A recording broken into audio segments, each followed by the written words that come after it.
Welcome to the MWA podcast, the space where we celebrate the incredible Muslim women who are shaping our communities, breaking barriers, and making history. I'm Saada Mahmood, your host.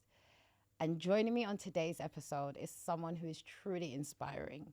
You may know her as Modest Street, but on today's episode, we'll be sitting down to get to know the woman behind the brand, Eniyah Rana. Hey, Eniyah. Yay! Thank you so much for taking the time out to join us today. Thank you for having me. Hey, how was your school run today? Did you have school run today? How was your morning? Yeah, I did. Yeah, it was good. It was like every other morning. And how was every other morning in the Rana household? You know what? My children are so well behaved. They're Are so they, good. Yeah, they yeah? just get up. They just get themselves ready, and then I just help them with breakfast and just get in the car and go. It was good. Oh, nice. Yeah. Are we at that stage now We're where at it's that not just stage. chaos It's and not. No, it's never my chaos. book bag, No. My personal life is chaos, but the kids' family life is amazing. Alhamdulillah. So how many do you drop off? So I dropped off 1, 2, 3 today. 3, yeah? Yeah.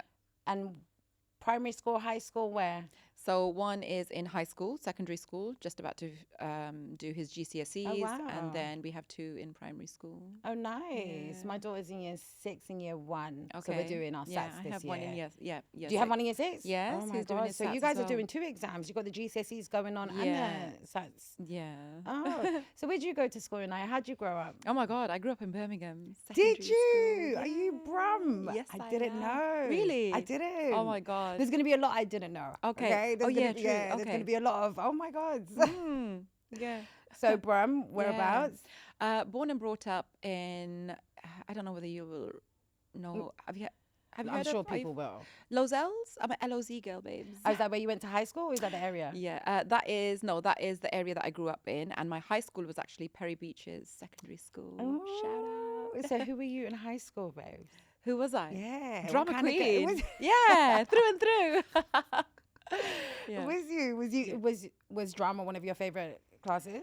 I think it was innate. I think it's always been within me, because when you grow up watching Bollywood, it's forever within you. It's instilled. Can you just cry like that? Kind of. Yeah. Now you're a true actress. That's it. Yeah. Yeah. Did you have loads of friends in school? I did. Yeah, I Nice. did. You seem like you're a popular girl. I wouldn't say Was it all popular, girls' just had school or lots of mixed? friends. It was mixed. Yeah. Okay. So yeah, we had a Oh, nice nice. mix. Yeah. And then what was your household like?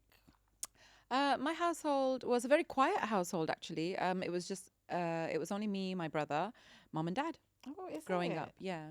Oh, nice. And now you didn't grow up Muslim, did you? No, I didn't. No. I'm What a did you grow revert. up?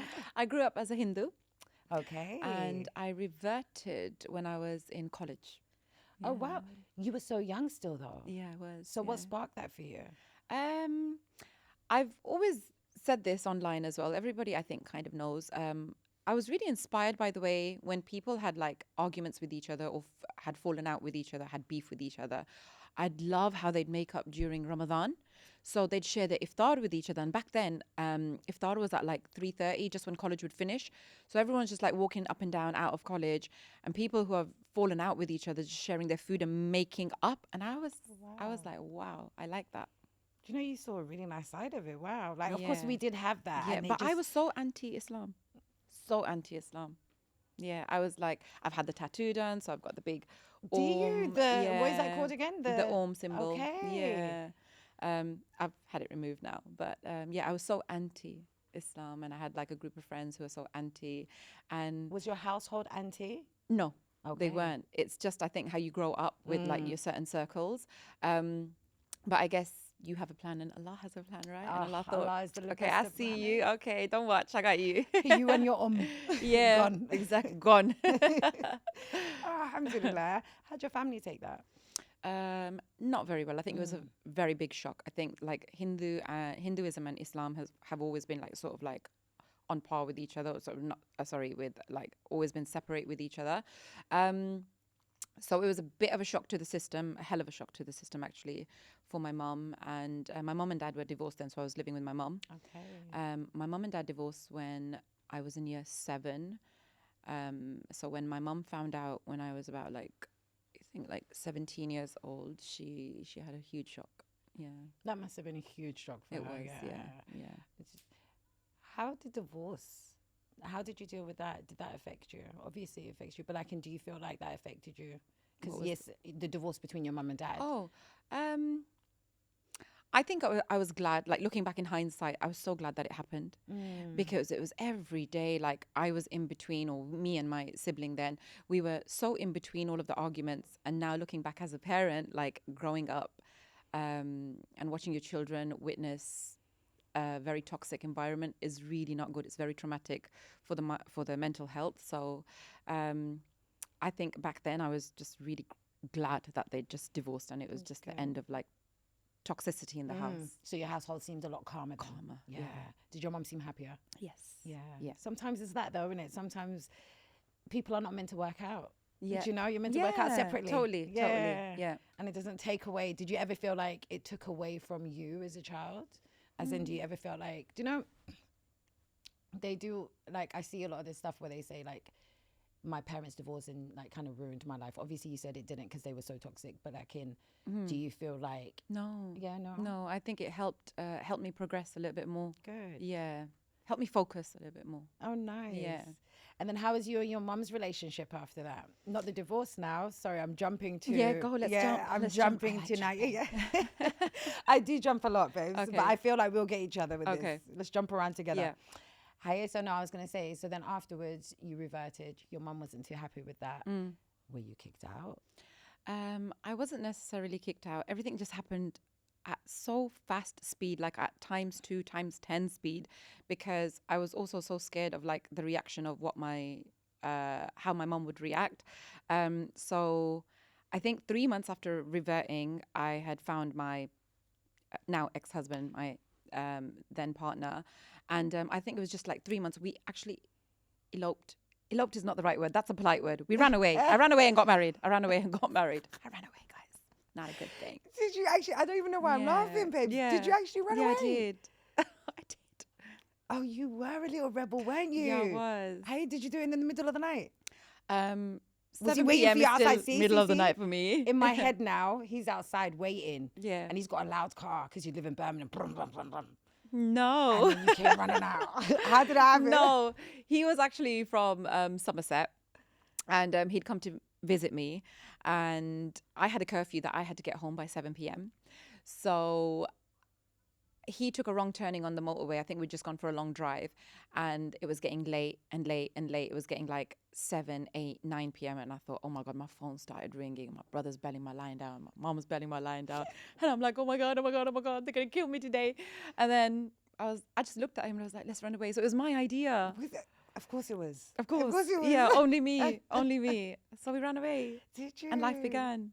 Yeah. Subhanallah, look at that. I know. All because you were too scared to go back home. Yeah.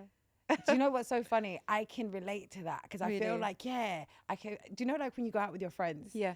And you go out for too long. Yeah. And you know you were meant to come back. Yeah. And then it's like, I can't go home. Yeah. But I would end up going because I'm like, okay, I'm just going to have to firm whatever's going to come. Yeah. Ayatul Kursi was my friend. I Like, wish I had it back then. so how was that for you then? You ran away and now you're a whole married woman within 3 months. Yeah, literally. It was a huge shock to the system because at a young age, when you're like 17, 18, 19, what you think love is back then is nothing compared to when you're in the deep end. Like when you're in it, it is not how you had imagined it. It's not Bollywood. It's not Hollywood. It's not fairy tales. It's literally job roles. It's responsibilities. And I don't think I was quite ready for it.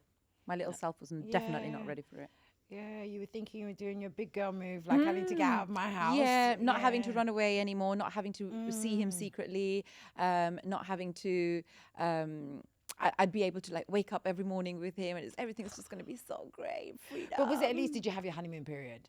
Like do you know, like at least like a few months at the beginning, or was it just like, I think it was boom? so deep in, it was just Yeah. boom. Yeah, I don't think I actually had a honeymoon period. No. No, but No. you were married for quite a long time, weren't you, in your first Yes. marriage? Yeah. Yeah, how Yeah, many but years? I think that's because of South Asian society, culture. You just kind of wait it out, don't you? You wait it out. And obviously we have so much more access to information now where we know our we know our rights. We know what we can and can't get out of. Whereas back then it was just like, you roll through it, you ride it through. Do you feel like you were stuck in it, or do you feel like, I don't know, I'm speaking from experience as a woman as well, or do you feel like sometimes it was like you had hope? You had hope it would change. You had hope it would this. There was always that hope. Partially, not completely. Okay. I think looking back in hindsight, I think I was stuck in it.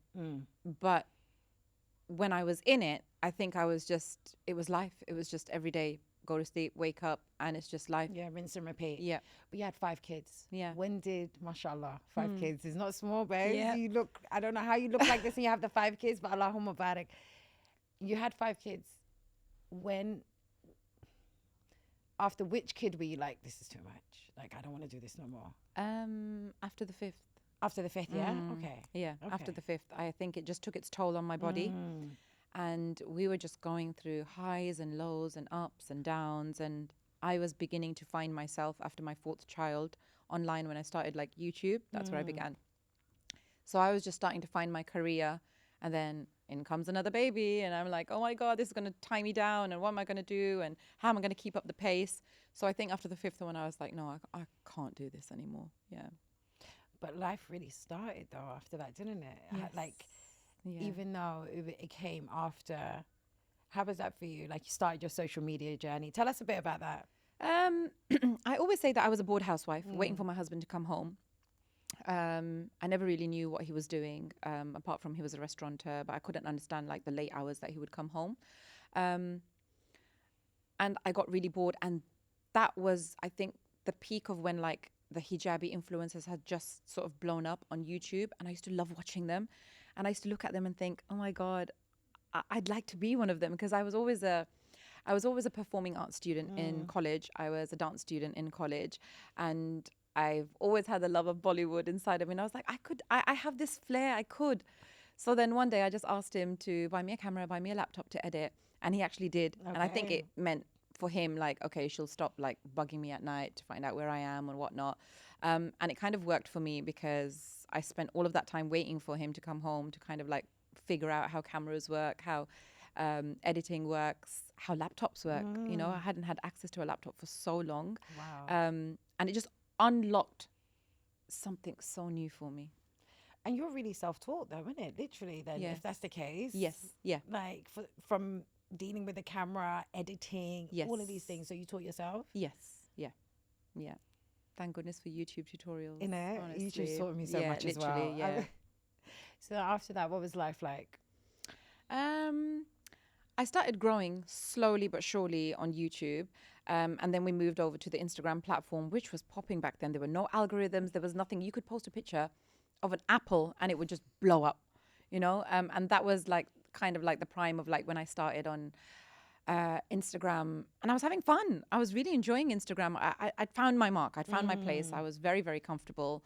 And then before you knew it, I was being picked up by different small brands.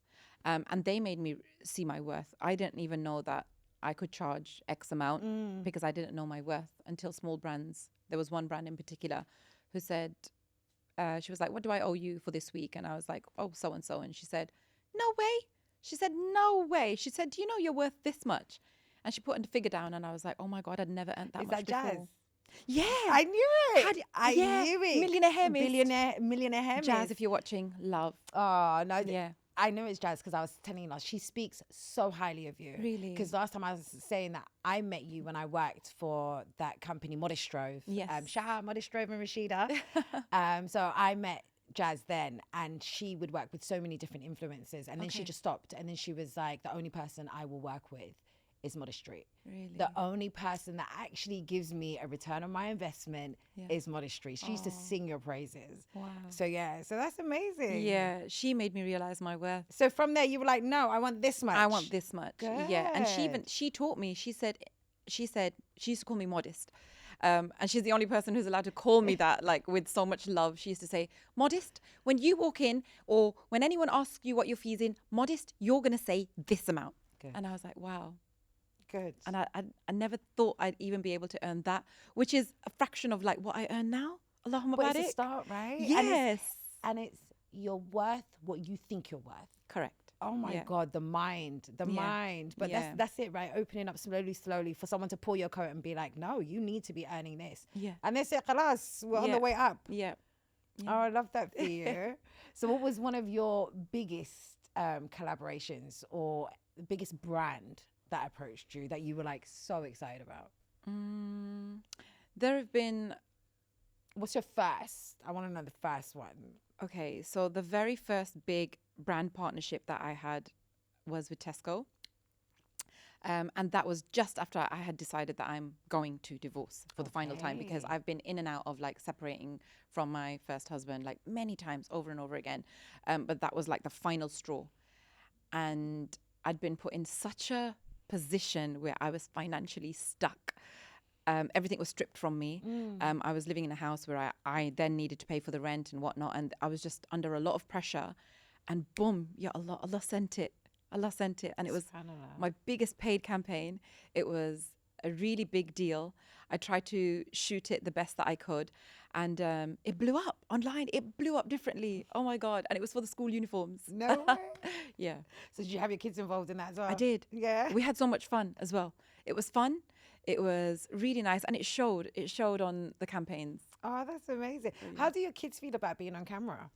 Because So they seem now very they're- comfortable. They're very comfortable. The youngers are. The elders are now like, they're Gen Z. They're so self-conscious and they're like, no, we don't want to. And they've really started learning about like ayn, sihir, hasad. So they're very much like aware, and they don't like to be on my socials as much. And there's no pressure. There's Yeah, of never any course. pressure. People have tried to say like, oh, she uses her children as cash cows. But well, why not? It's a part of It's a It's part a of your part of day the to plot. day. It's a part of your day to day. And It if they is. were, I'm sure, if they were uncomfortable, as you said, your older children, Yeah. now that they're like, Mum, I don't really want to be involved. You're like, cool. Yeah. And I'm not a single influencer. I'm a family influencer. I'm a mom influencer. So of course they're going to be involved in some of my campaigns that need them. And they love it. They enjoy it. Especially And it's Dundun's. exposed to- Is it? She loves it. She's a bit She of was you, born- yeah, isn't she? She's going to carry my legacy. Yeah, she's a bit of you. Yeah. She's got your Yeah, spirits. literally. So then after that, so then from there you got a divorce. You Yeah. said you went back and forth many times. Yeah. Yeah. And that's just how it goes sometimes, isn't it? Statistics have shown, like, Yeah, I love 7 reading. times, I think. I've read statistics shows that we go back 14 times. And I learnt that because I was living in a refuge, and the domestic violence team taught me that statistics show that we go back and forth about 14 times until Wow. we call it a day. Wow. Yeah. Because we've lacked in access to education and knowing what our rights are. So true. Yeah. No, but you did do it though. How was it in the refuge? No, it wasn't easy. No. it wasn't easy. It wasn't. I don't even want to think about those moments. It was a very, very hard time. I don't remember. Oh my God. I don't think I even showered properly because the shower wouldn't work. You asked them to fix it, they wouldn't fix it. It would come out like drips. And I just remember it was just, oh my God, the gas cooker was so disgusting. Even if I cleaned it, it was just, the whole place was so scrummy. I mean, there are some beautiful refuges out there, but the one that I had, it wasn't great. And I was just in a very, very bad space then, away from my children. And I just remember eating pot noodle every day. Like, that was my dinner, pot noodle. I can't stand a pot noodle, by the way. I will never eat a pot noodle again. I can't. Does it Like, just take you back to yeah, I buy it for then? the kids. They love Yeah. it. But they don't know how traumatizing it is for me. Pot noodle, chicken and mushroom flavor, never again. Oh my God. Down to Gotta the laugh flip. at it, No, right? you gotta laugh if you back don't at laugh, it. you'll cry. Yeah. You know, and do you feel like you deal with things like that as well? That if you don't, you seem like you laugh a lot. Yes, I do. Yeah, laughter is my mask. And I don't. I mean, I enjoy laughing. And now I can't differentiate between like when I'm upset or when I'm happy. It's just laughter, laughter, laughter. Yeah. But it makes me happy within. When I'm laughing, I'm feeling my best. Good. It's like So you're I'd rather tricking your laugh. mind. Yes, Yeah. yes. And I'd rather trick it and be happy. So So when did modesty come about? So I know you started. You got your laptop. You've got all of that now. I'm in the midst. yeah. When were you like, all right, I'm gonna build I'm gonna be huge and I'm gonna build this platform. Did you ever have a time? When was it? Please, miss, Yes, can I go, go, go. can I answer your question? Okay, so when I began, the name Modesty comes from. A lot of people say like, where did the name come from? I always wanted to create a hijab, which is a beautiful style that I wear, and it takes like 20 minutes to pin. And I always used to like go on Green Street in London. It's an urban area, and I used to look for like different types of hijabs and fabrics and things, and just try and like create my own hijab. And I always used to think like, connecting it to Green Street, if people ever wanted to buy a hijab, where would they go? I only get to go to Green Street. Maybe they could go to a modest street, and it just started, and modest street was I born. like that. Yeah. So it all started with hijab. Oh, so does that mean, can we expect, are you going to bring us a brand? I'm then? still Are you I'm still tweaking it. It's taken me Okay. like several years. I'm still tweaking it to the point where it's perfection, and I can just knock it out, bang it out in different styles, different designs, and I'm just not happy with the finish. So we need to finesse it still. All right. I don't want to take you to a sad place. Yeah. But No, please. a take lot of me. the times, I like it. it's- Take me. get me, Reese, put me on an emotional roller coaster. Take it. Yeah, take it. But no, like, because I personally, I went through a divorce very young. I got Okay. married very young, went through divorce very young. Okay. But I had my family to fall back on. Okay. Who is your support? My family. Yeah. Yeah, my family. My mom. My mom is my Yeah? rock. Yeah, my mom. So how was that? When did you and mummy get back together? Oh, she only disowned me for a little bit. She didn't even Oh, disown like, me. She hates see? that word. She says, I didn't disown you. I was upset with you because you ran away. Very She's true. seen my other previous podcast, and she's like, I didn't disown you. So I have to correct myself. Yes, she you didn't. She was do. angry with me. Good. Because I would You be ran upset away. as well. Yeah, exactly. Of course she was going to be upset in every single way, shape and form. But when my daughter was born, I think she lived in the hope, obviously Hindu, Muslim. Yeah. She just lived in the hope that she'll come back. There'll be no baby and she'll come back. Like they'll separate, they'll come back. Yeah. But I never came back. It's just a phase. Yeah. And then there was a baby and she was grandma. She And had then to boom, accept she it. accepted everything. Oh my God, Mom, if you're watching, I love you for everything that you've done for me and the way that you've supported me, my children. She looks out for ingredients in sweets and things that she buys. She makes sure that the children are not having any haram Preservatives or items. haram- Yeah. Oh, no way. And she always buys halal food. She always cooks for us. And so, yeah. Oh, that warmed my heart. Yeah. That really does warm my heart Yeah. because I was genuinely thinking you were alone, and there's no better support than your mum's support. 100%. Nothing. Yeah. There were times I nothing. couldn't sleep in the night in the refuge, and then I just turned up at her doorstep at I remember once 6 a.m. in the morning, just knocked on her door. She opened it and she was like half asleep, and I just collapsed on the floor, and I was like, Mom, help me. And then I just remember her, she picked me and she was like, why are you crying for? Why are you crying? Your mom's here. And I remember You're those such a lines. freaking loser, man. Where's the tissue? So yeah, no, I've taught myself to sink it back in. Mm. But I've learnt that line. So when my children are in a spot of bother, I always say that line to them. What are you worried for? Your mum's here, Oh. you know? So yeah. No, there's nothing more beautiful. I'm Yeah. so happy you had that, at Yeah. least, you know? Yeah. But no, there's nothing like a mother's love. Yeah. Yeah. Totally agree. Yeah. All right, so from there, let's take it back to modesty. So mummy was there. Mm-hmm. So you did have the support of your mum. Yeah. And that's your backbone. Yeah. So then after that, you were able to build. You're a single woman now. Yeah. 5 kids. Yeah. You know? Yeah. How did you mentally move past that? How did you mentally and physically pick yourself back up again? Do you know you were a crumbling mess at your mum's door? Yeah. How did you gather yourself back up? This episode of the MWA podcast is proudly sponsored by Soiree Fragrances, the scent of confidence, elegance, and unforgettable moments. If you're looking to elevate your presence without saying a word, Soiree has you covered.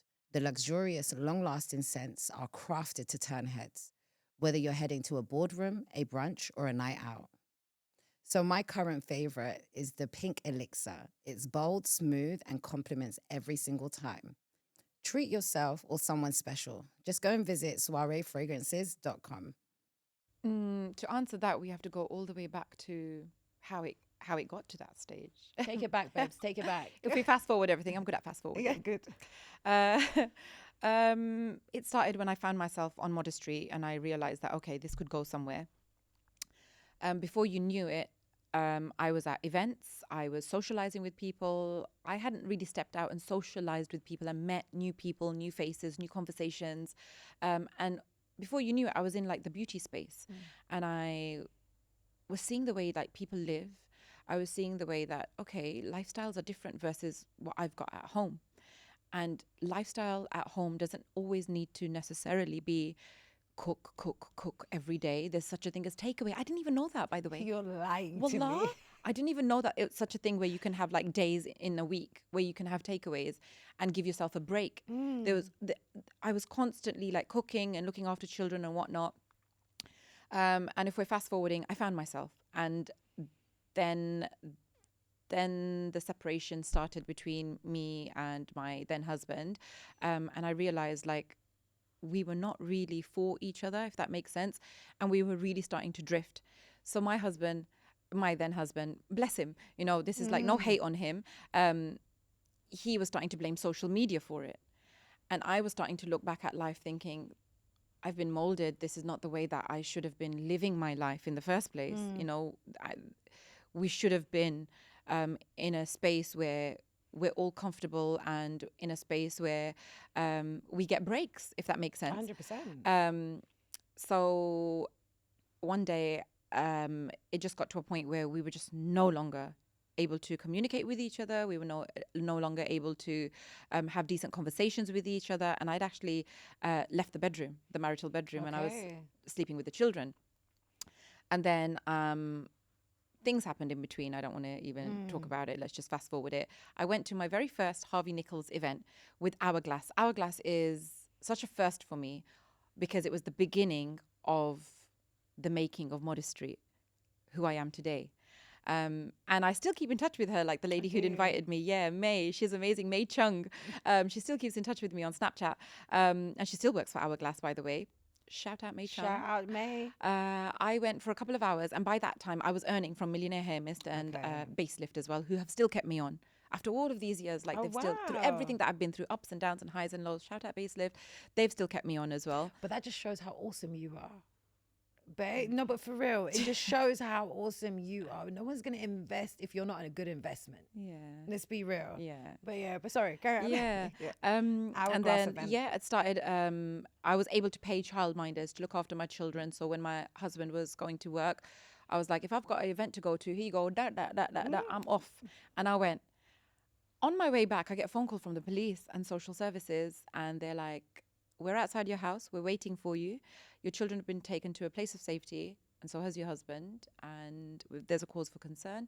Please come to the property. So I come to the property. My children are taken away from me. You got a childminder. Yeah. You went to an event. Yeah.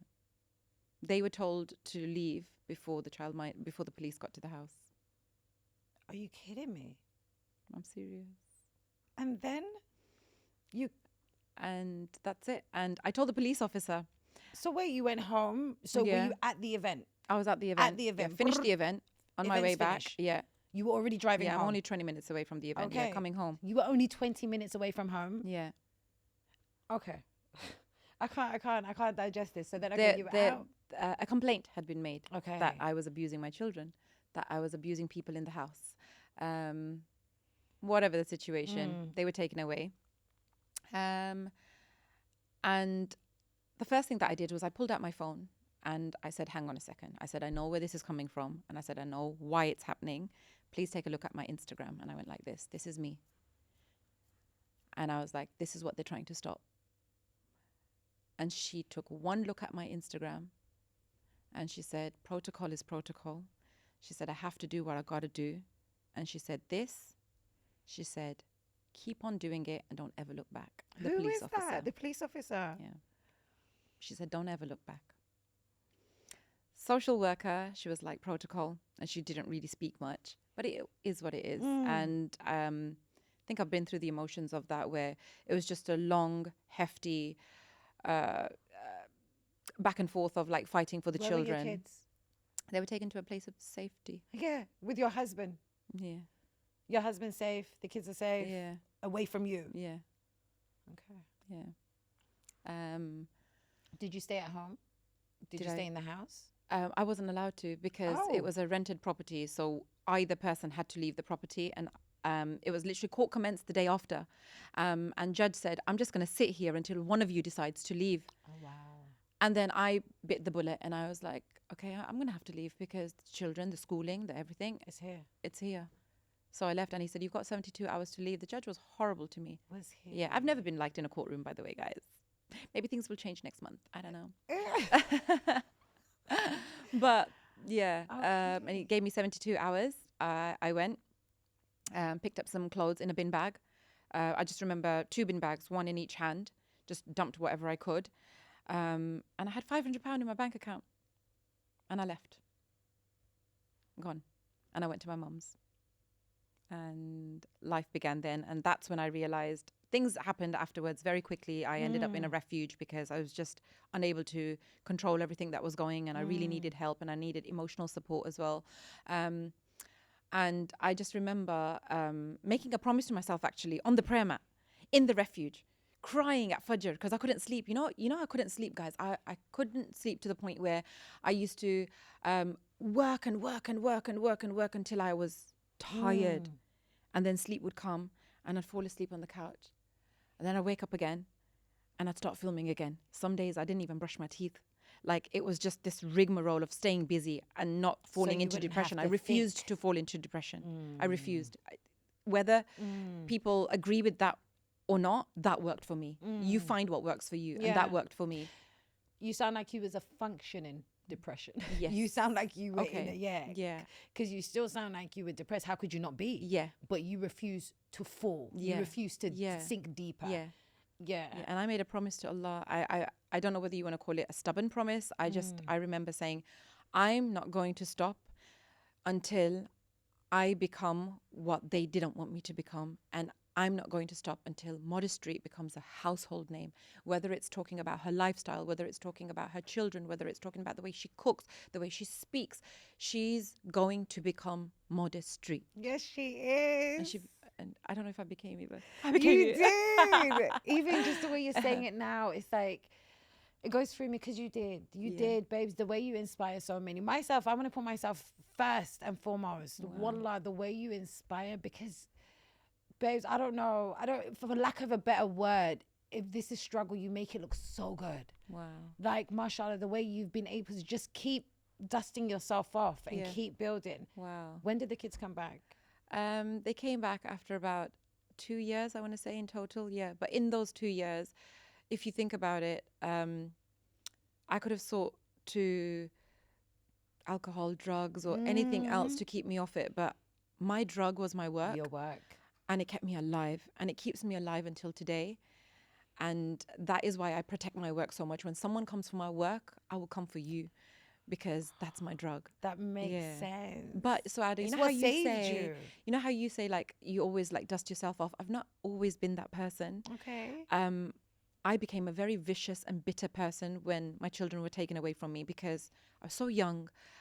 It was the first time something like that had happened to me. It was so alien to me. Looking back in hindsight, this is, guys, you know, I'd never want to like justify like any of my actions, but it's always good to reflect on all the negatives, to see where you can take from the negatives and turn it into a positive and become a better person. And as you grow as well with age, like, come on. Of course. And it's good that you can actually see that. Yeah, I became so vicious and so road. I was so road, and I thought like this was going to get me somewhere, you know. But I realized it wasn't doing anything for me, not even for my soul, you know. And I found myself crying so many times after like posting so many snaps, and I'm going to come for you, and I'm going to... it just wasn't a good look. Place I was just in a very negative. I just wanted my children back. If those who get it will get it, it was my cry for help. Exactly. And I didn't know any other way to ask for help without just saying, guys, can someone help me? Instead, I went, pat, pat, pat, pat. But do you know that side of you, in the sense of, do you know how to, especially at that time, did you know how to be vulnerable? No. It's like, No. Because for me as well, it's like either I'm happy or it's guns blazing. Yes. Do you know what I mean? Yeah. So it sounds like you didn't know how to even be like, you guys, I need help. Yeah. You just felt angry. Yeah. And now everyone can get this smoke. Yeah. And so we know about labels now. Vulnerability, toxicity, narcissism. Back then in my time, it didn't exist for me. Access to information, that's why I would say access to information didn't exist for me. I didn't even know narcissism was a thing. I learned it through the refuge. I learned it through the people around me then. So, yeah. Yeah. But wow. But no, but it's like me and Ebian say, we love an accountable babe. We Oh, love someone that can be really? accountable, Oh, and that's what you're wow. being, and that's what it Yeah. is, isn't it? You're saying this during this time, I Yeah. weren't myself. Yep. I was a different side of myself. Yep. I was on survival. I was, Yes. Yep. and It you was- see that they didn't have purpose for you. Yep. So, what Literally. would you advise somebody going through that? See, I don't ever want to be the reason why more divorces happen as well. Like, I really want to change the narrative. I want to change the script. I don't want to be this woman who in the past I have been. Men are trash. Women can do it better on their own. Rah, rah, rah, I'm not scared to eat at the table alone. I mean, we can eat at the table alone, but so can men. Why do we want to be alone, man? I know, right? And I always say, like, the person I've become now is the person who wants to encourage marriages to stick together, remain together. But if someone finds themselves in a toxic situation, it's so important to talk about it. It's so important to be able to assess your emotions. And the best thing that I've learned that keeps me so composed now is I'm able to separate my emotions from factually what's happening in my life. And when I don't mix the two, I'm so composed and I go through everything fact by fact, right? Okay, this is the problem. How are we going to find a solution? And we just go boom, boom, boom, boom, boom, you know? But again, back then we just didn't have information like that. Yeah, Which we is why- didn't. And we didn't, exactly, as you said, we didn't have, sometimes it's good when you can put a name to something, as you said, like a narcissist or just your emotions. Yeah. You're Yeah. feeling vulnerable. But All vulnerable, these yeah. big words we know now, right? Yeah, yeah. But it's like before then, it's like you don't know how to put a title. Yeah, on I it. didn't even know how to Yeah. regulate my emotions, you know? It was just happening so everything was just happening so fast. But you were, again, even though you went through that, even within that, you were building, correct? Yeah. Even within that, you didn't stop. No. Were you able to fix some of the damage you did at that time when you were an angry person? Were you able to ask for forgiveness? I've always been one who puts my Good, hands up. good. Wherever I need to apologize, I will. After I have a good cry, you know, after I see it all blowing up online, I'm like, what have I done? I remember crying in my mom's house on her sofa. I was like, Mom, everyone's turned against me. Oh my God. And she was like, why do you do it, beta? Beta means daughter, like baby. Like, why do you do it? And I'm like, I don't know, Mom. And I was just crying. And then when I was finished crying and everything, a couple of days went by. I came on and I was like, you know, really sorry for everything. And I guess I haven't been able to fully fix. And I think you fix as you grow. As you grow, yeah. Because you mature as a person. And what I love about now and social media platforms is that I have such a younger generation that follow me now. And I try and nurture them with being able to like cook and like homely vibes and loving vibes. So I never want to project negativity where they Okay. absorb that because Yeah. everyone is absorbing everything online, you know? And that's one of the things, though. Yeah. Like, it's starting to make sense to me now that Yeah. you do. But one of the things is that you've always got energy to be on, not just online, not even just online. Yeah. Like, no matter where you're seen, even when you are online, it's like you've got such a contagious energy. Wow. Mashallah. How do you keep that? How do you keep that in the sense of like, even when you're going through things, as you said, even when you were going through things, you would still put Yeah. a thing on and you would power through. Yeah. How? I think influencers do become actors. Like you just know, like the cameras are on, even if it's not a camera on a tripod, the phones are on. Yeah. And you just know, like, okay, best face, show positivity. Because there's an artist called Mumsy Stranger. He's a Bengali artist.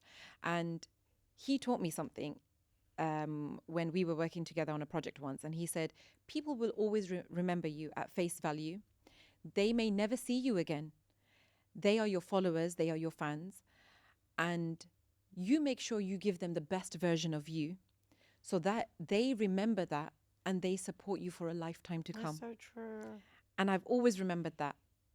And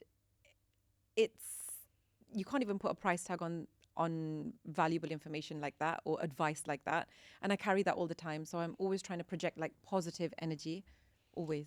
So is that when you are online? Because I feel like when I first met you in person as well, you're not modest street. Yeah. Because when I see you online, it's like this loud, like, do you know what I mean? Opinionated, and not even just opinion, like whether it's good energy or positive. You've just got such a huge energy online. Yeah. But when you're seen in person, you're so much more chilled. Yeah. Like now. This Like is now, Eniyah. exactly. Just your whole energy is just so much more chilled. Yeah. Is that something you're aware of? Is that something you know? I've learnt to become aware. I've learnt that I created Modest Street. I've learnt that I have an online face and I have an offline face. And online Modest Street protects me so much because Eniyah is actually so vulnerable. She's just like everyone else. She's been through the ups, the downs, the highs, the lows, everything, the divorce, the children, issues, everything.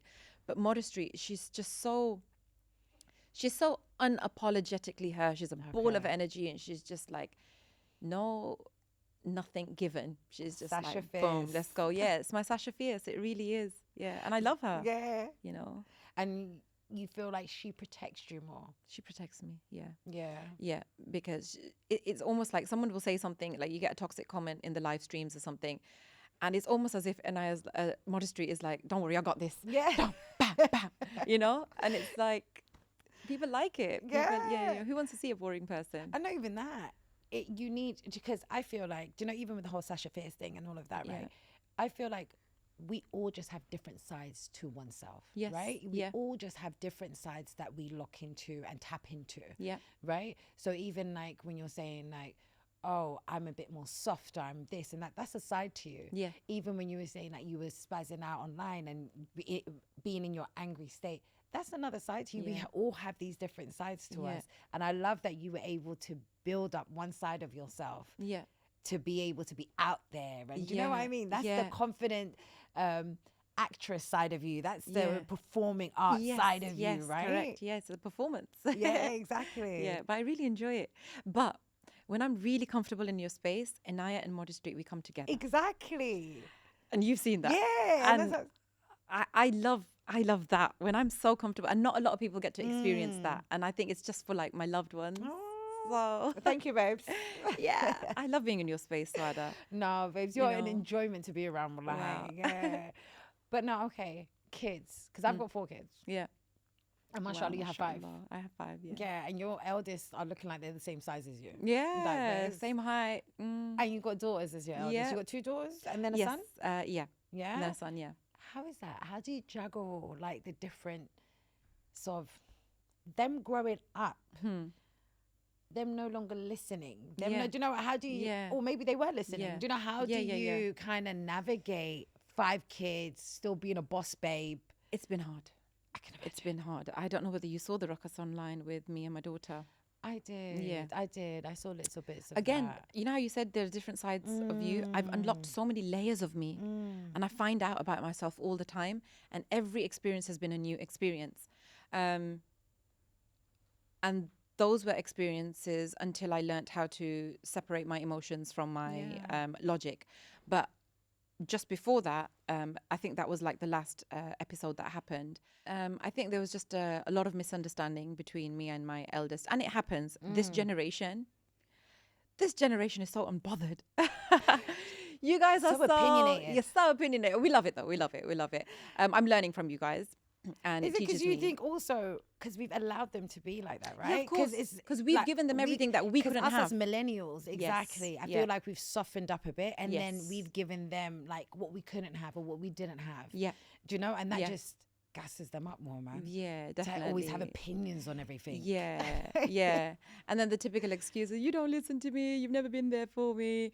But I think I took it quite literally rather than try and like break down, okay, what's happening? Like had I had started using emotion and logic, and had I just like sat down and said, okay, we have a problem. What's the problem? Let's try and find the solution.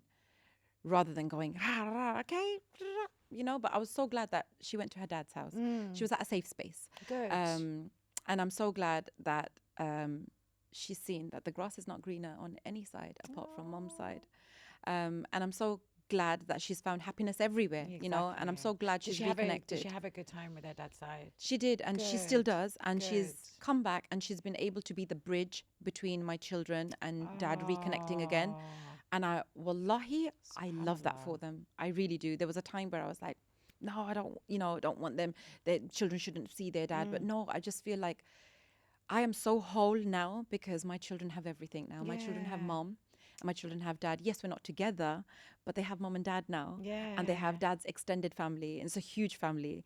And they love my children so much. Would that have happened if you and your daughter didn't go through No, what it you wouldn't went have through? happened. Subhanallah, So look there's at khair in that. everything. There is. Yeah. There genuinely is khair in everything. Genuinely is, yeah. But it did, that whole thing with you and your daughter trickled out, didn't it? Yes, it did. Trickled Yeah. out. Because I would say it was my fault. No, but also we have these issues at home. Yeah. Do you know what I mean? Yeah, yeah. All of us have these issues at Yeah. home. Us growing up with our parents, we're going to clash. Us now being parents and dealing with these our Yeah. teenager kids, we're going to clash. We have all these dramas at home. Yeah.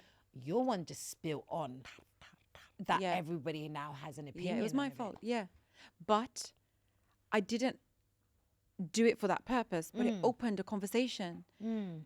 Then I had floods and floods I of can messages imagine. relating to that, what was going on. And I haven't stopped praying for any of the mothers out there and any of the parents out there. I don't want another parent to go through like what I went through. It was painful. And but if they I had do floods go of through what messages. you went through, Talking is key. I feel like because of how millennials were raised, and I was raised African, okay? My mom is from Dar es Salaam. Yeah. is your mum Tanzanian? Yeah. Tanzanian? No Yeah, way. yeah. Oh, you're an African Yeah, Indian. so I was raised by a strict mom, if that makes Okay, sense. yes. So very strict rules and regulations in the house, okay? So it's not very emotional. It's not very come here, huggy, cuddly, waddly. It's not, I've not been raised like that. Yeah. So it's been on and off with my children in terms of like trying to give them love, and then sometimes like sparks of like my mom appear, you know? So I've had to learn to really love my children, like soft love, give them that love, let them know that I am there for them. Let them know that I'm there for them in every way. Like when my children fall ill, I want to make sure that they know that they're safe, kiss them, cuddle them, hug them. And I think that is so key. And I feel like that is missing between like millennials and Gen Z at the moment. There's just this gap of some parents don't even hug their children. And I think that is so important. I grew up similar to yourself from an African mum, Okay, right? My yeah. mum, she was never affectionate. Yeah. She was never affectionate. There was never the I love yous or Yeah. things like that. She wasn't affectionate, but Yeah. I knew she was always there. My mum was affectionate in different ways. My mum was a single mum, right? And Yeah. my father passed away. So with her, she showed her love. Okay. Do you know? Yeah. So her love was in action. Okay. I'm going to make sure my kids always have everything. We Yeah. were those kids that went on holidays. We were those kids that had bikes and skateboards and went swimming. And Yeah. but she was never the mum to be like, oh, come here, or I love you. Yeah. And I remember I told her about it, like we're adults now, and I was like, oh, you know, because she saw me with my kids, and Okay. she saw that I was so much more affectionate. Yeah. Like, and then she was like, what did she say? She goes, Sue, like, you're so much soft. Like, where'd you get this from? I said, not you, Hoya. Not you. And she was like, yeah, I know. And I was like, yeah, but Hoya, you never did. Like, Yeah. and we were able to have a conversation. And Yeah. she explained, like, but she didn't know how to because she never had that. In their defense, they Right, didn't know. she didn't yeah? have that. But Yeah. now my mum gives us cuddles. She's like, is it? Let me make up for it then. Love you. Mwah, mwah. Yeah, there you go. Yeah. So I get it Yeah. And now. parenting, it never came with a rule book, right? We've just raised our children the best way we knew how.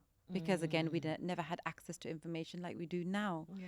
You know? And love for our parents and a lot of Yes. parents is Yeah. I feed you, I clothe you. Yeah. And that's not wrong. No. Because the energy it takes to do that, it's not wrong. Yeah. Do you know what I mean? When my daughter left, I rang my mom the next day and I was like, when I ran away from you, now I know what I put you through. And at least I have the other children making noise in the house and are still keeping me alive. What did you do in those four walls? And I was like, I remember just asking my mom for forgiveness, like, forgive me for what I did to you. I'm so sorry. I didn't realize what I put you through until I've gone through it myself. And she said, I fainted when you left. And I was like, I fainted when my one left. God brings it round full circle. Full Yeah. circle. Did your mama ever used to say to you, you'll know when Oh, you have yeah. children? Yeah. But you know, they label it now as like, that's really toxic. You shouldn't say that to your children. Why? Look, you just showed it. You debatable. literally just showed it, though. Yeah. You literally just showed it, full Yeah. circle. Yeah. You knew what your mum felt Yeah. when you felt it. Felt it. Yeah. Because before that, you could never know. No. What could you? You could be like, Yeah. oh yeah, my mum was sad, and yeah, my Yeah. mum was angry. But Yeah. you felt what she felt, Yeah. and it just breaks you down. And be like, Yeah. how could I have done that to Yeah. you? Yeah. Do you know? Yeah. And when she was saying things to me, like, she was like, you know, I could hear your voice everywhere. And I was like, I can hear her voice everywhere. I could just hear her because my eldest is so needy of me. She loves me so much. She said, "Mummy, mummy." She loves being pampered. All I could hear was, "Mummy, mummy, mummy, mummy," you know, and yeah. But she did come back, and She she was did, the yeah. bridge, and at least it built her as well. Absolutely. All of she's you growing needed that. and From what glowing it now. looks like, all of you needed that. Yes, definitely. Yeah. Yeah. But talking about divorce and all of that, you were able to remarry. Yeah. How was that? Having kids, you had 5. Yeah. And you had daughters. Yeah. Were you ever scared of remarrying? Because you seem like a sister that loves love. Yeah. Do you? I love to be loved. Do you? Yeah. All I want is love. Just love me, God. Say, love me, love me. Yeah. All right. So how was that for you? I think the term is called lovebombed. I was lovebombed. I was given everything that I haven't had in so many years. So the dating, the flowers, the chocolates, the little gifts, the handbags, the shoes, all of that good stuff, you know. And he was perfect for me. He was just like, you know, he had height. And why did your first one not have height? Yeah, I think it was a little short. Oh, okay, yeah, because you're tall as us. Yeah, like you're not short, babes. Yeah. So he had height. He came with the same flowers. Yeah, and he just went straight in, and he was just like, you know, I really like. He just went straight in. He was just like, I really want to marry you. But the thing is, people don't know this, but I think like on the 3rd day of seeing him, he was like, right, I've made my mind up. I wanna marry you. I'm gonna move you all to the city that I'm from, and we're gonna get a house and we're gonna live there. Has he met your kids by now? No, because you're not married or third day anything. of seeing Oh, him. third day. Yeah. I'm so done. I went to see him first day, second day, third day in a row, right? Because he was in London for for a weekend or something. Third day at dinner, he was like, "Oh, I've made my mind up. I want to marry you, and I'm going to move you guys and everything." Oh my God, I was eating my favorite Thai food. I couldn't even eat my food anymore. It was really nice pad Thai as well. Oh my God. And So I what was did like, that do oh my for God. you? I was like, this is done. We ain't moving nowhere. Okay? Get in the car Why? now. That's a man who knows what he wants. But he hasn't asked me what I want. Very true. He hasn't asked me anything. He doesn't even know So who my how did he get a children second try after that? are. Because we got in the car and I was like, listen, this is not going to work out. And he was like, okay. And then he's walking off and he was like, hang on. And then he was like, speak to me. And then I spoke to him and I had a full-on breakdown. I was like, you don't understand what I've been through, and my children have been through a lot of trauma, and I'm still healing their trauma, and we've gone through this. So there is no way. So when you tell me that you're ready to move me, you didn't ask me if I would be willing to move with you, with my children. Okay? And then he was just astonished with like everything that I think I went in like 45 minutes. I didn't let him talk. Good. And he was like, after you said all this to me, I'm not going to leave your side, and I'm here with you until the end and whatnot. Aww. Fast forward, he meets the children. Fast forward again, we get married. Okay. He meets the children. Children were cool with him. Yeah. Because that's also something they that we liked get him, really yeah. scared about, right? Yeah, That my yeah. kid's They gonna found it a like bit him. odd at first. I think they're more open to it now. Okay. It's really weird. They're open to it now to the point where, What? they're open to it now because I'm divorced. Oh, no way. I'm so done with you. I was thinking, why were you making your face like that when you were talking about your first date? I'm divorced. For how long? I've been separated for about a year, divorced for about 8 months, guys. It's out. Babes, you No. laugh. I do. But How how long were you married for? I was married for about a good 2.5 years. Okay. Yeah. Like, subhanAllah, time flies. Yeah, it does. How did we get to he met my I kids too? I don't know. This is what happens, guys. This is Eniyah and modesty. We're comfortable now. We're comfortable. We're doing this. Oh Let's my go. God, we're in it now. Yeah, boom. Oh my God, how are you? I'm good. Because now you said you've been divorced for 8 months, Yeah. separated for a year. Yeah. That's a long time. Yeah, it is. Yeah. And you and your big mouth has said nothing. Me and my big mouth said nothing. I know. Guys, I'm a changed, revolutionized person. I'm so done with you. Follow me, everybody. Why have you said nothing? Because I wanted time to heal this time. Okay. From all of my past problematic eras and moments that I've had where I've like really outed everything before I've had a chance to heal. I wanted to go through my emotion. I wanted to heal. I wanted to make sure I'm in a better place where I'm able to be vocal about it and still be able to share positivity. I don't want anyone to ever feel like, okay, she's been divorced now. Tomorrow I'm going to go divorce my guy. You know, I still want you guys to work on your marriages because some situations are different. My situation was different. I had grounds for divorce. I had grounds for divorce, Okay, actually. that's what I was going to ask you. So you had grounds for your divorce? Yeah. I had grounds for divorce within like the first month of my marriage, actually. And I was so unaware of it. And I really tried to make it work for like 2 years. Why? Because I posted everything on social media. And the biggest lesson that I've learned is a private life is a happy life. And I don't learn, guys. I'm still looking for love. Hello, future husband. How are you? You've definitely like, because this is a bomb. Like you're healing, you've healed. Like, which is why I'm able to speak about it. Exactly. You're able to. But how do you feel in the sense of like, I know when the first marriage doesn't work. Yeah. It's like, okay, was it me? Was it him? Yeah. Okay. Whatever. Yeah, I went through that. You're right? And then it's like, okay, now you got remarried again. Yeah. It was this big show. Yeah. Big we show. Were all invested. Yeah. And then it's, how do you feel like, I don't even want to put words into go your on. mouth. Yeah. Do I feel like, oh my God, then maybe I am the problem. Maybe I am the problem. Yeah, go on. Let's say that. I went through all of that. I went through all of that, which is why I needed time out. Good. And time to myself. Let me heal first. Let me heal my children because he's been a huge part of their life. And I went through all of those emotions. I'm the problem. I'm the problem. Then I realized, hang on, you had grounds for divorce. I went back to Sharia council, the same council that married us. And I said, look, this is what I'm facing. What are my options? Yeah. They were so disgusted. And they said, you have grounds for divorce. And I was like, oh, do I? Okay. And I was just so lost. And I was like, okay, I'd like to take this option. Applied for my divorce. I wasn't given my divorce. And then we applied for khula. And this is the weird thing. In the first divorce, I was pushing for my khula. Like, I want it. I was chasing Sharia council. This time, Allahumma barik, I had so much work, kept me busy. I don't know when the khula happened. I just got a email saying that it's been done, you know. And the khula is your talaq? Yeah. Is your divorce? Okay. Yeah. And so you were that over him? Like heart closed, busy. I had to. So by the time that was coming in. Yeah, I think it was on its way anyway.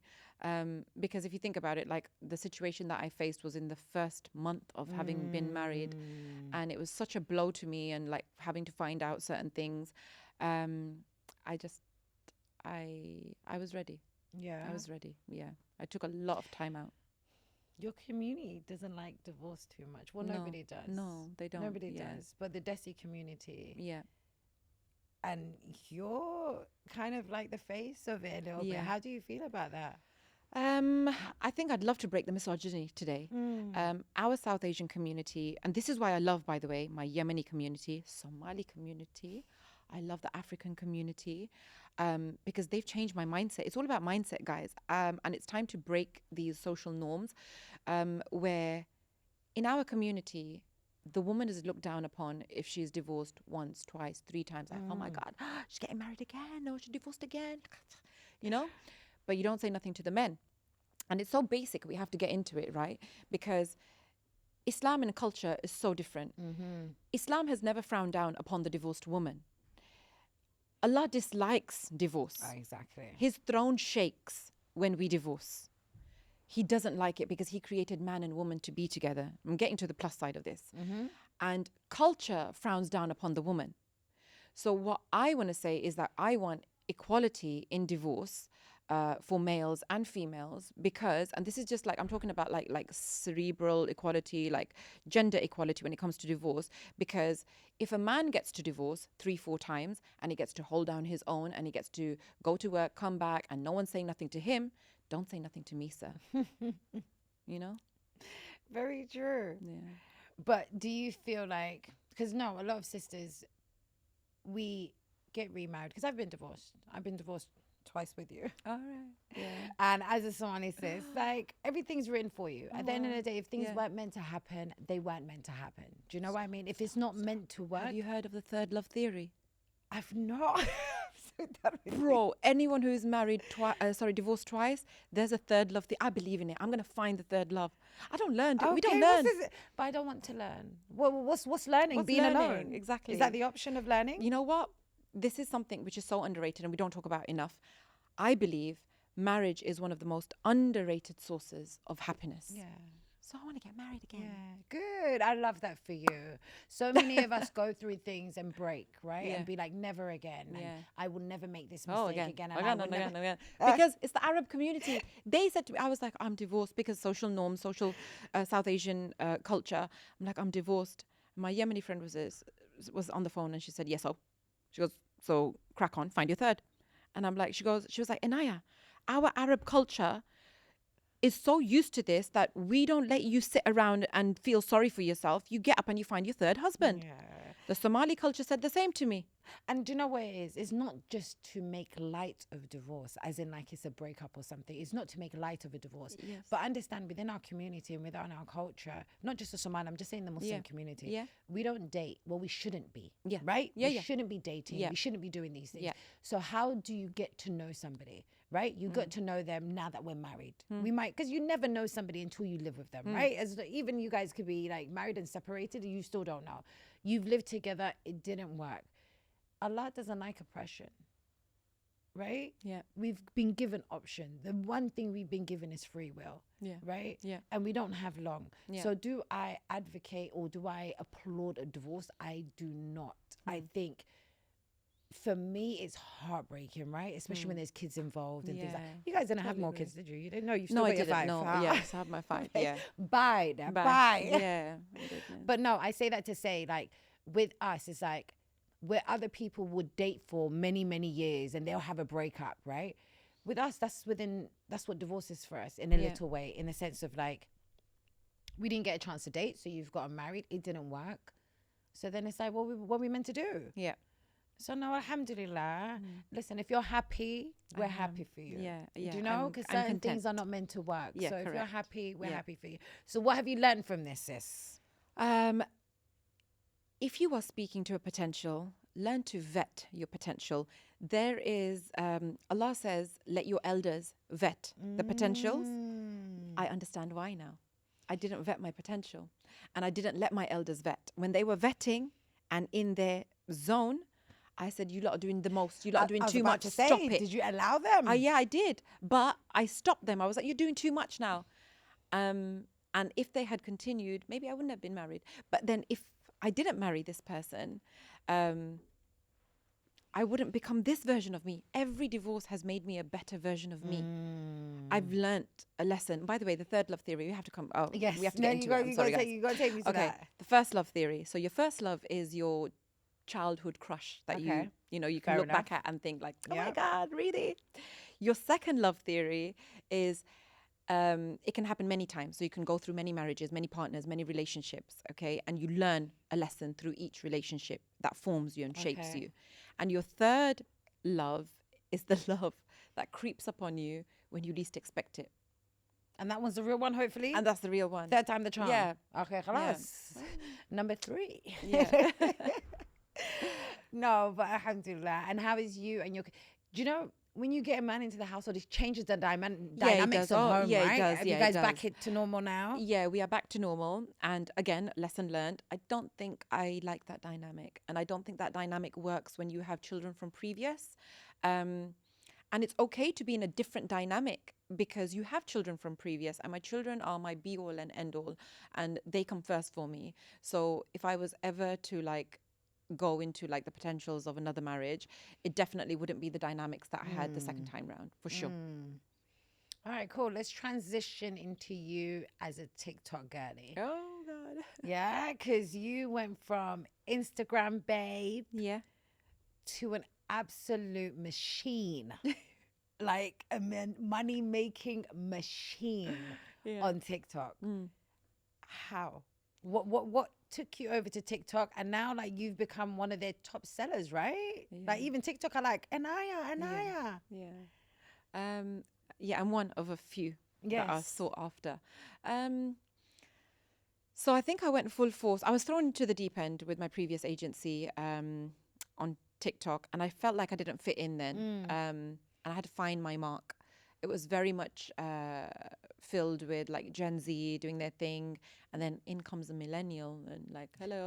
The first time I went live stream, I was in sweats. My armpits were wet, and my face was sweating and everything. And I learned like how to get moderators, and they mod your live streams for you and things. And then I think it slowly progressed, and I was just selling skincare, and I love skincare. It naturally flows from my mouth, and like the terminology and everything that I can share about skincare, I will share. And it really flowed so well that one day became a second day, a third day, a fourth day of just live streaming. And then before you knew it, I found my place. I kicked off everybody else, and I found my throne, and I was there to stay. And then it just became like, people in the comment section will make you feel a certain way about yourself, about your age, and you're an old lady, get off TikTok. And I'm like, no, you're going to have to unalive me. I'm not going nowhere. I'm staying right here. If anyone's going, it's you. And then block button back. Exactly. We have options. We have options. But you even did, I remember when you first started, I don't know if it's the first thing you were doing on TikTok, but I knew it blew up, which was the nature spell. Yes. Right? And I Yes. swear, I think we were checking it, and then Yeah. they still got your Modest Street box. Bundle. Yes.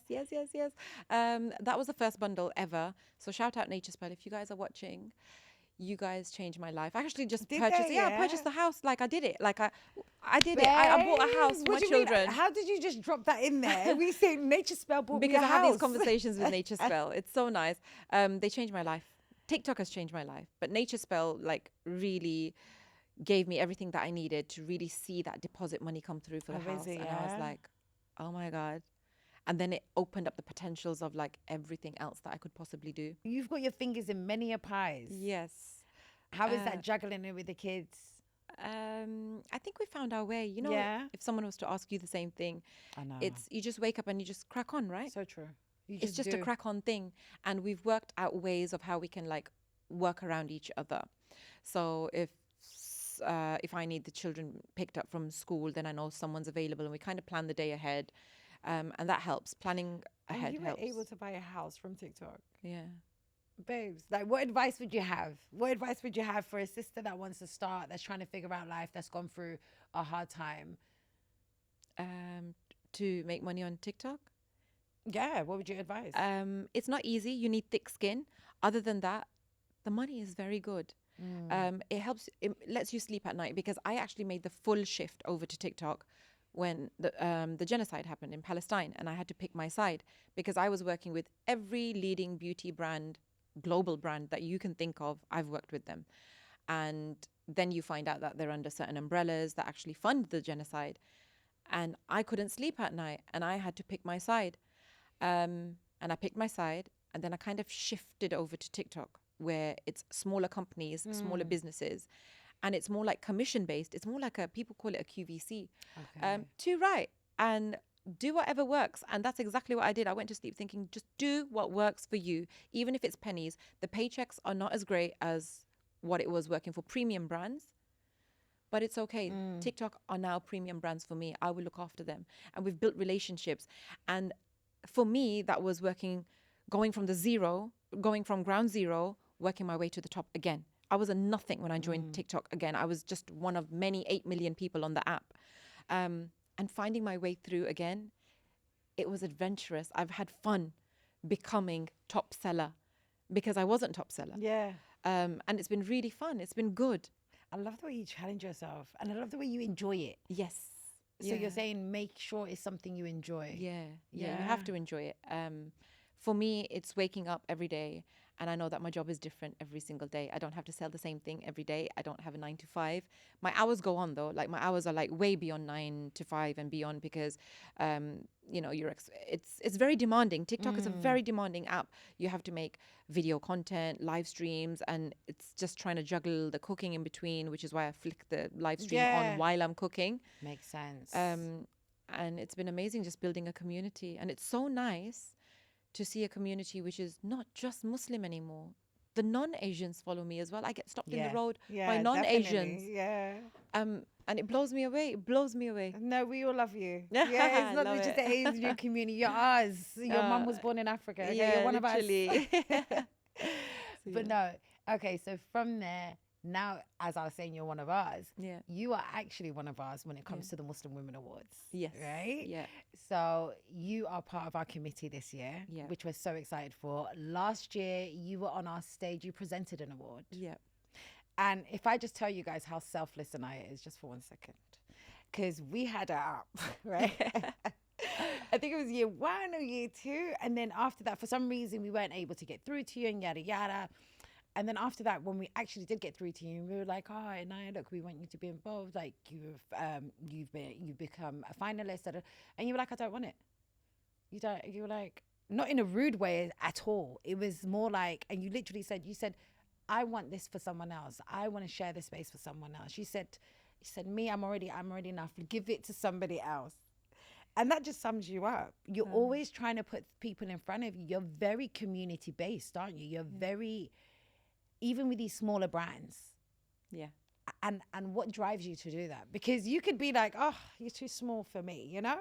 But you actually make an effort with small brands, with restaurants, with small businesses and things like that to promote them and to share your platform rather than it just being yours. Yeah. I think I understand how hard it was for me to grow. And if I didn't have the community that have helped me grow, I would be nothing without them. And they are the community who have husbands, who have restaurants, or who are trying to make it in life. Or there's a housewife who's got a little business from home.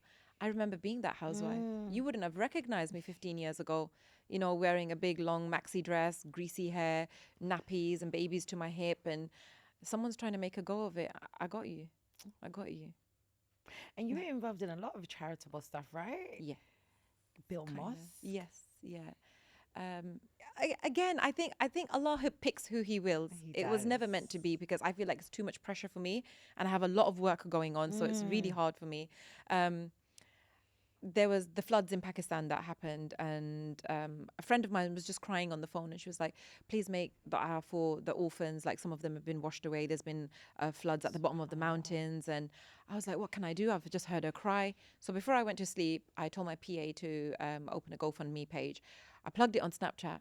I wake up in the morning and we've raised £20,000. What? And I'm like, I only did it for like blankets or something, or food or something, just to make her stop crying, because she cried a lot on the phone.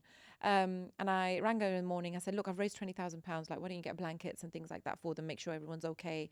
And she passed that information on to the person who's in charge, like the Maulana that is in charge of the orphanage. And he said, "I've just been sat here making dua that send me somebody to help rebuild the orphanage again." And he said, "Whoever that woman was, I'm going to make sure that the orphanage is built from her hands." And I was like, "No," I just said it straight. I was like, "That's too much pressure for me. I won't be able to do that." And she was like, "He said it now, like, plug it again, plug it again, plug it." And before you knew it, there was so much barakah in the money that we were able to not just buy one land, we were able to buy 2 pieces of land. And we've built the orphanages to like 6-story buildings. And someone just the other day, a couple of days ago, sent truckloads of furniture, and I was trying to raise money just recently, just a few days ago. I needed £40,000.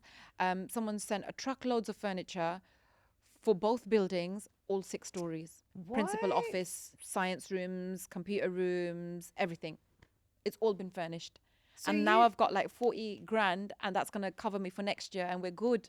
And I don't like to ask for any more than I need, because cost of living crisis is a struggle right now. You run an orphanage. Yes. You've built yes, an 2 orphanages. 2. Yeah. It wasn't me though. Who are you? It was my followers. It wasn't me. I'm just the means. Allah chooses who He wills, but it was them. It was my followers. Oh, that is fantastic. So now if anybody wanted to donate, or if anybody wanted to take part, where can they find? The link is always in my Instagram bio and my TikTok bio. What is it called? Did they name it after you? They did, and I'm so upset. They know. Don't be upset. They better know. No, Eniyah. I was really upset with the Maulana. I said, "Why did you put my name on it?" And he said, "We did istikhara before we did it." It has so then it made me feel a bit better, because I was like, because I feel like it's an ego thing, and I don't. It's not an ego thing, do you know? And because you're running away from it, it's not an ego thing. But it's yours. What are you talking about? It's not that Yeah. it's yours, it's everybody's, It's of course. But everyone's, like yeah. in, sis, you did that. You Yeah. made that. You created that. Yeah. Now your sister, kids can be like, look, Yeah. 900 orphans. night. 900. I don't know. 700 girls and 200 What? boys. Yeah. Oh And my 700 girls, they God. live in the mountains, really high Could up. we visit?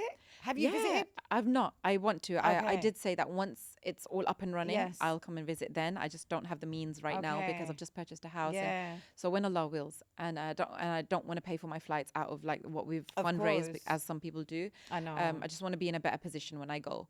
Um, Oh, that is but fantastic. yeah, but they say like when you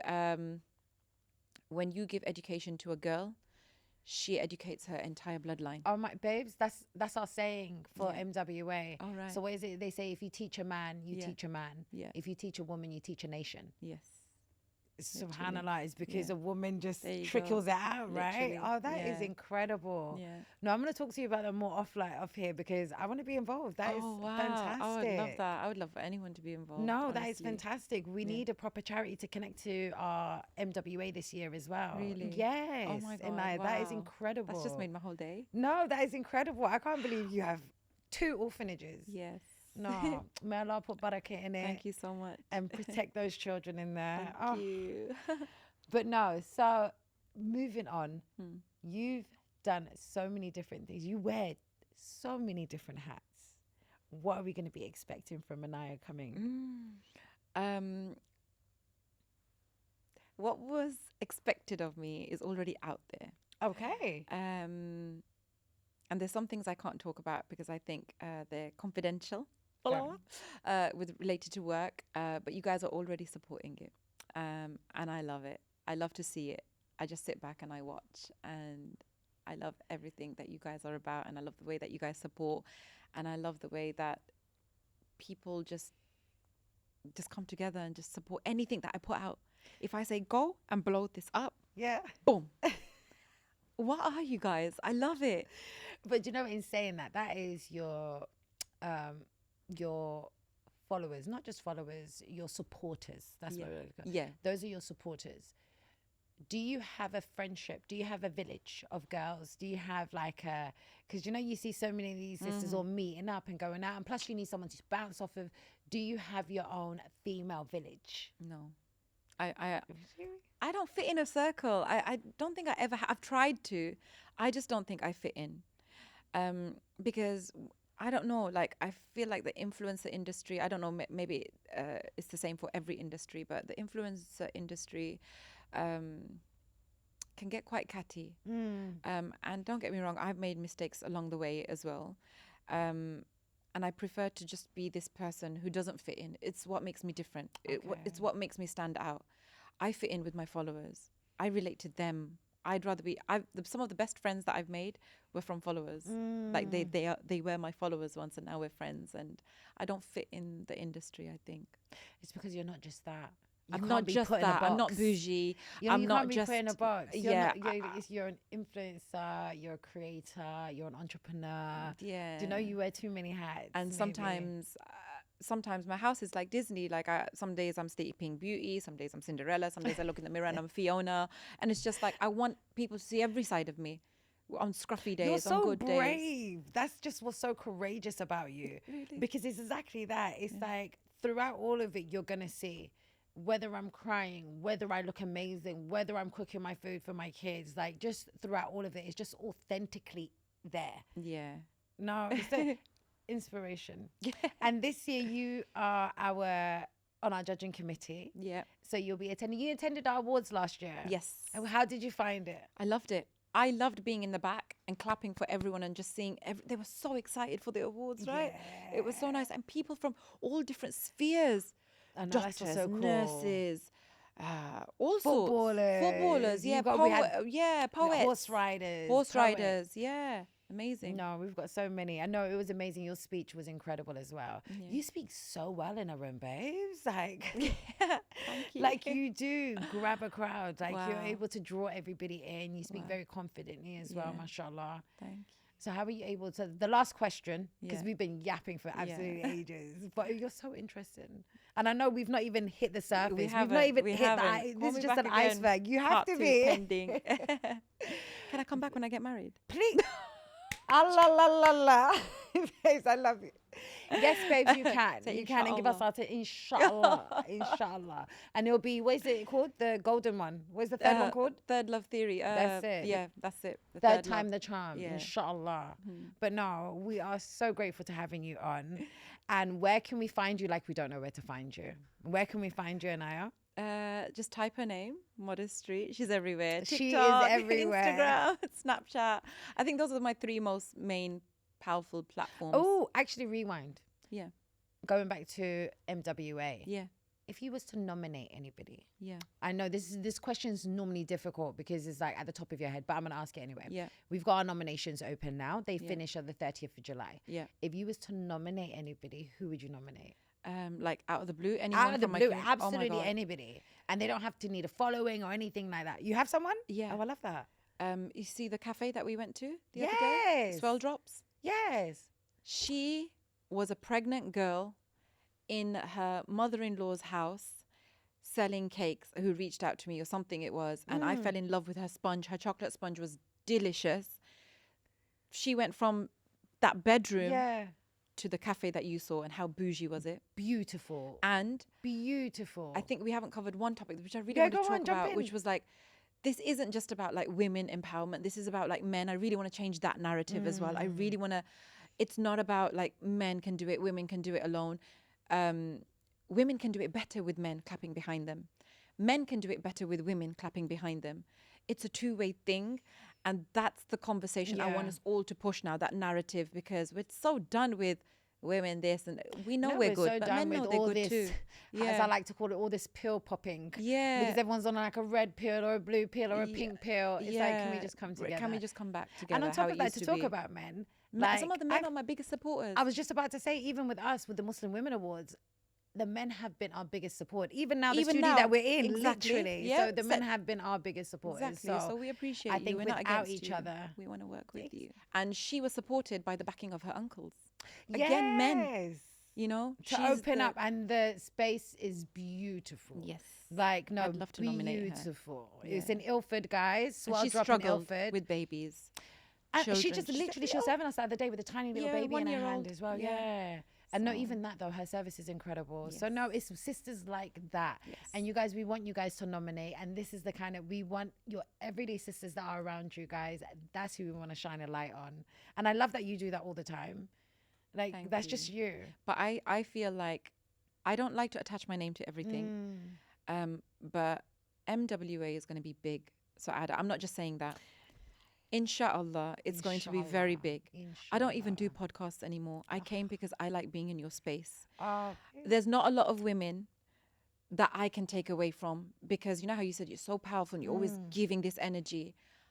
I never get to take energy away. When I'm sat in your space, I take something away with me. You're such a powerful woman. And I don't think you even realize it. I don't think I do. But Yes. Thank you so much. I You're a very appreciate powerful that. person. And MWA, this is just the beginning. And once I commit to something, it's done. I love that this is on camera. Oh, 'Cause yeah. You ain't going nowhere. This is Yeah. on camera. You're but taking that me means- everywhere. That means so much to me. It genuinely does. Like, I feel like what we've done is not for, it's not mine. It's not not your- Evian's. no. It's beyond and it's bigger. Yeah. And we need sisters like you Yeah. to get involved. But no, that means Just last so year when you much. said something to me, I was at the Women's Awards and you just said it just like that, huh, and just walked off because you were so busy, you were everywhere. Yeah. And you were like, I was like, I don't know what you I said. came to you and then you were a bit nervous, weren't I was a you? bit nervous. Yeah, I was like, I don't know if I can do. And you were like, you're Modest Street, man. Put some respect to your name. And you walked off. That sounds like me. That line, it buzzes in my head when I go to sleep, Oh, even till today. babe. No, that means That's so much you, to Saada. me. So You're much. such a powerful woman. And I like being in your space. Thank you. I bounce off you. I don't feel a negative energy around you. I don't feel like I'm competing with you. I feel like I'm working with you. Thank you. And I like that. And I wanna see, not because of me, I wanna see MWA go far. And I'm just gonna be at the background going, yeah. Babes, you are part of it, not even just in the background. And I'm so happy. And I think with this, and I think it's allowed us to have access to so many incredible different women, 100%, right? And yeah. I feel like with us, I don't like to compete. I compete with myself. Me too. I compete Me too. with That's why we get myself. along. Yeah. Yes. And that's why I'm so happy Allah put me in a space, because even with myself, do you know when you said you don't believe it? Yeah. I don't know yet, because for me, I was a teenage mom. I was a divorcee. Then it's like mom again, trying to figure things out. Yeah. And so to be able to create something and have incredible women like Ebian on our side, and to have all of these incredible women, it's like, who are we? Like, I look at myself sometimes, I'm like, who am I? They're gonna figure out I'm a fraud. They're gonna see. So just don't give me too many praises, babe. They're gonna know. No. But no, it just shows. I think between even just the both of us, it shows. Because I remember we were in the coffee shop and we mentioned, you were like, I'm not that financially literate. When you started, when you first started out, you were like, I'm not that financially literate. I'm not that educated. I'm not. And I was like, but you're self-taught. Because, and when you were saying that, it was like, I could relate so hard to it. Because exactly the same. Like, I don't have a university degree. I don't have these things. But what I do have is I have courage. What I do have is a lot of self-belief. What I do have is that I know we're creating something bigger than ourselves. Yes. After that, I don't know, it's in Allah's hands. Yeah. Do you know? Yeah, totally agree. Yeah. But no, it means so much. And I thank you so much for coming. We've just been so gushing much over for each having other. me. Thank you. Right? I know. I have a question for you. Oh, go on then. So, Ada, Before Ilmi kicks us out. how would you like to be remembered? Babes, that's deep. I've always wanted to leave a legacy. Wow. Mm-hmm. I don't know what that legacy was, but I've always wanted to leave something. So do you know, even when you were saying like the whole, this is me oversharing a little bit, the whole orphanage, I've dreamt about building an orphanage. Really? Like, I've been able to do little things like build a Wales for my gram and do things like that. But to be able to do something like that, that's why I'm like, you need your name on it, because that's so huge. That's a legacy. That's something that lives on after you. That's something that, So for me, it was always, I don't know, something bigger than me. To be something just bigger than myself. I love that. I don't know. It's my interview, lady. Okay. Sorry. All right. So we don't know who's going to be watching this. What would you like to say as your last words? What would you like to finish this off with? For men and women watching, always keep the M in you alive. M for magic, M for motivation, M for miracles, M for money, and M for modesty. Yay. I love that. Come on, all the M's. All the M's. M for MWA. Oh, yeah. Hello. We were meant to be. Oh, We belong together. All right, cool. But listen, thank you so much, you guys, for joining us. You guys can find our podcast on YouTube, and we are now on Spotify. We're on Spotify. Yeah. Thanks to Ebian and Ilmi. Thank you, Ebian. Thank you, Ilmi. Ebian, we don't see enough made of it. you. We've made it. Yeah, She likes the she's background. the It's like your connector. Mez. Yes. It's like, right? Yeah, Because literally. we've got Mez in the background right now as well. And Ebian, they're just quiet. They just do their little. Yeah. But without them, who are we? Who are we? Nothing. Yeah. But thank you so much for you guys for joining us. And you guys can find us on our YouTube channel, Muslim Women Awards, and on our Spotify, MWA podcast. And you can just type in Modest Street and you'll find her on where? TikTok, Instagram, YouTube. See, that's what I'm saying. We need another interview because there's just so much to dig into you. Now I was just like, hold up, you went to TikTok. So my number is 070 Ilmi, kick us out, please.